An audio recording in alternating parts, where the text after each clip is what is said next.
The Zvezda Experiments. Chapter 1. Jace Wilder stood blankly staring out the tiny round window in his quarters. Most quarters on the ship did not have windows, but it was the one modification he had begged the ship's head mechanic for. He had spent most of his life without windows and was unwilling to go back to the kind of life where you couldn't see past the room you were trapped in. At the moment, the view was of a young star inside the trapezium cluster, just outside of where they were docked at the fueling station in the Orion Nebula. Normally, the view would give Jace a sense of wonder and adventure. He wasn't really looking out the window to see, though. He was caught up in memories of his past. The view just reminded him of where he was and what he had left behind as he absent-mindedly fidgeted with the green and blue pony bead bracelet on his left wrist. Today, he turned 21. He supposed turning 21 was a feat for any human at this point in the 3-year war. The humans had lost their home planet of Earth and were now forced to work on the space stations and ships of their new allies, the Nook. The Nook had offered the humans, or as the Nook referred to them, Terrans, refuge on the Nook home planet, Levanian. Very few Terrans chose to go to Levanian, mostly due in part to the fact they wanted to fight to win back their homeworld. But also because the Nook and other Levanians were prejudiced against Terrans. Even on the ships, the Terrans were separated into their own quarter areas, with each of the Terrans having their own small living quarters instead of the Nook's barracks. It was not just to keep the Terrans separated from the Nooks, it was also to keep the Terrans separated from each other in fear they might unite against them. Jace always figured giving Terrans each their own private quarters was only creating more animosity between the two species, but no one was asking his opinion. It was not just the 3-year war and its implemented dynamics that weighed on his mind for his birthday. It was memories of his last home, if you could even call his Zvezda Institute a home. It was in those windowless rooms of the massive confinements that he had been stabbed with needles, prodded, and tested. He thought the word tortured was more aligned with how the doctors treated their test subjects. Their test subjects being Jace and other kids like him. As soon as they turned 21, if they made it that long, it was decided by the head doctor if the person would continue to adult facility or be discarded, which is a fancy doctor way to say murdered. Jace sighed and shook his head, making his dark curls tickle the tops of his ears to try to erase the memories from his mind.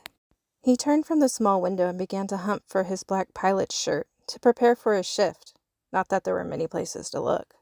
His quarters consisted of a small bed, a 3-drawer dresser, a writing desk, a small love seat, and an adjoining bathroom. He did not really own anything to create a mess, but last night's trollop with a cute Terran woman after his shift had his clothes thrown in odd places. One of his boots had been by the door, and the other under the love seat beside the door. His cargo pants had been dropped in front of the dresser beside the bed on the right side of the room, which meant his shirt should have been there since they pretty much had only gone to the bed. He shook out his gray comforter and sheet to have his boxers and a very pink and lacy bra fall out on the floor. He threw both into the laundry chute hole in the wall on the side of the bed opposite of the dresser. He knew the bra would make it back to its owner even though he could not remember her name. The laundry staff were good that way. A double ding and a loud meow alerted him to visitors at his metal door.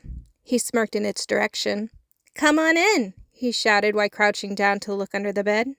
The metal door slid open and revealed Frantisek and Kai, his 2 best friends and crewmates.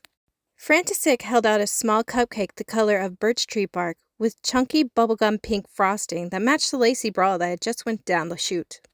In Kai's arms was his exceptionally large orange and white cat, Malcolm Reynolds. He had snuck onto the ship 2 years ago. "Happy birthday!" they shouted at him while Frantisek held out the cupcake. Jace huffed out a short breath of a laugh and stood back up to face them. Frantisek handed him the disgusting-looking cupcake and gave him a big hug that knocked the wind out of him. Jace had to hold the cupcake out to the side to keep it from being smashed as well. Frantisek released Jace and held him back at arm's length, his bright eyes and smile turning into a look of puzzlement. "Kute jove kosile?"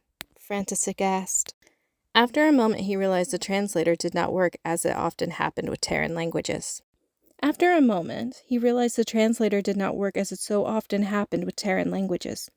Nook had told them to keep talking in their native languages until the translator learned and adapted to them. Even after 3 years, it was still having trouble with translating the Terran languages, though. Luckily, Frantisek knew 7 languages and could switch between them to get his message across the translator. In the months after his liberation from the Zvezda Institute, Jace had asked Frantisek why he had learned so many, and Frantisek just replied, Goliath reki omis tovia jushomium. Jace still has no idea what he had said. Why, he exclaimed. Where is your shirt? I lost it in moments of passion, Jace shrugged with a satisfied sigh. It's under your desk. Kai pointed with a finger while the rest of his arms cradled his cat. Jace looked. Sure, he had checked there 3 times already, and saw it obviously heaped on the floor between the desk and the chair leg. He grabbed it, handed Frankensick the cupcake that Meowcom had begun to sniff longingly at, and pulled the stretched cotton-like fabric over his head. It had become noticeably tighter after years of mandatory personal training to combat the lighter gravity of space travel. But he wasn't going to ask the Olmnook for new ones as long as he could hold off. He liked the ones in his crew, but most of the other Olmnook, especially those on the council, had no love for Terrans. Frantisek handed Jace the lumpy cupcake back, Meowcom's orange and white head following its movement. The cupcake is mostly composite vegetable protein, so I doubt it'll taste like an Earth cupcake. Frantisek shrugged in way of apology as he'd done the last 2 of Jace's birthdays on the ship. Also, no candle, obviously, as the flame would go against fire safety protocols. Thank you, guys. And Jace meant it. After 8 years of no birthdays whatsoever, their wishes meant the world to him.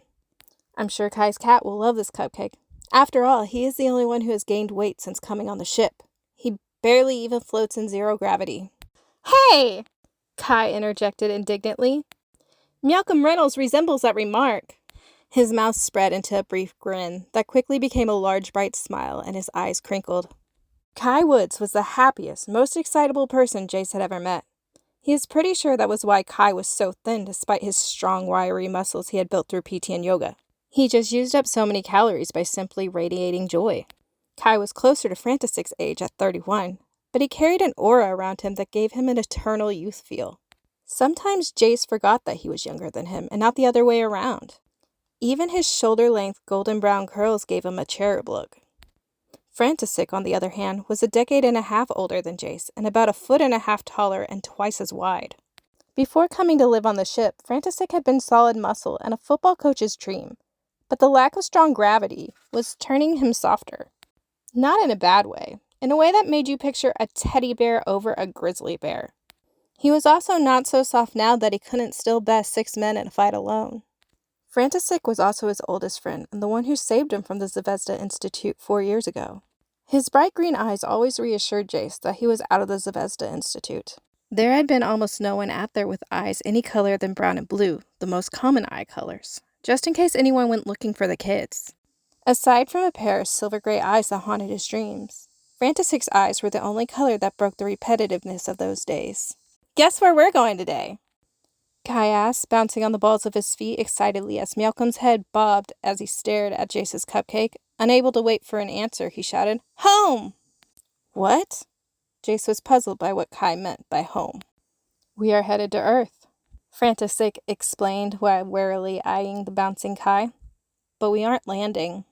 Some of us are, Kai sing-songed brightly. We, as in you and I, Frantisek gestured between him and Jace, both dressed in pilot's black, will be orbiting it and monitoring those on the ground in case they need emergency evacuations. Why are we going there in the first place? The higher-ups believe the Draken are planning something big. Their leader asked for a parley. They figure it's probably a trap. The Taipan is supposed to be there. Jace's blood turned to ice. The Taipan was the Draken Emperor's right hand, and a deadly warrior if the rumors were to be believed, since there was no one alive who could even relay what the Taipan looked like. Maybe it's a trap. Maybe not. Maybe it's the end of the war, Kai said gently. His bouncing head turned to swaying side to side to the relief of his cat. Doubtful, Jace said. I would bet trap. The Draken are cold-blooded monsters. The Emperor and his Taipan are the worst of them. They would rather see us all eradicated before even considering ending the war. That's what the general consensus was. They're sending a scouting party a day early to try to minimize any possible surprises. Also the reason we'll be on standby for emergency evacs, Frantisek said. Jace scoffed. Aren't they a bit concerned that the lizards will see our ship floating near Earth a day early and launch an offensive? Intelligence isn't worried, Kai replied like he shared the sentiment. The meeting with the Drake and Emperor has them expecting us, and I guess what he has to say is pretty important since he pulled back all troops in the ceasefire. Besides, they will be so enthralled in preparations they won't notice us or care we are there. Kai shrugged his shoulder. The lizards not notice us? Seriously? Jace replied skeptically, raising an eyebrow at Kai. Frantisek looked like he agreed with Jace, but said, Intelligence says it's good intel, and we are ordered to fly there whether we like it or not. So after you, birthday boy. Frantisek gestured grandly with a bow and swept his arm out at the still open door behind him. Gee, thanks, Jace replied sarcastically, passing between the two men into the corridor. Happy birthday to me. 21 is the year of possibly being knocked out of the sky by giant lizards. Frantisek chuckled, following him. Perhaps you can think of it as getting blown out of the sky by tiny dinosaurs? That seems a bit more whimsical, and I know how you youngsters love dinosaurs. Jace threw him a sharp and annoyed look before turning ahead to walk to the helm. Hey, Jace, Kai called from Jace's door. Can I leave Malcolm in your quarters? No, Jace replied without looking behind him at Kai. Kai watched as Jace's tall, lean body and Frantisek's taller, bulkier one shrank down the shiny metal hallway. He waited until they were all the way up the ladder at the end of the corridor before he backed up in Jace's quarters and set his large cat down on the desk, its eyes lighting up at the cupcake. He gave it a quick pat before quietly sliding the door in place.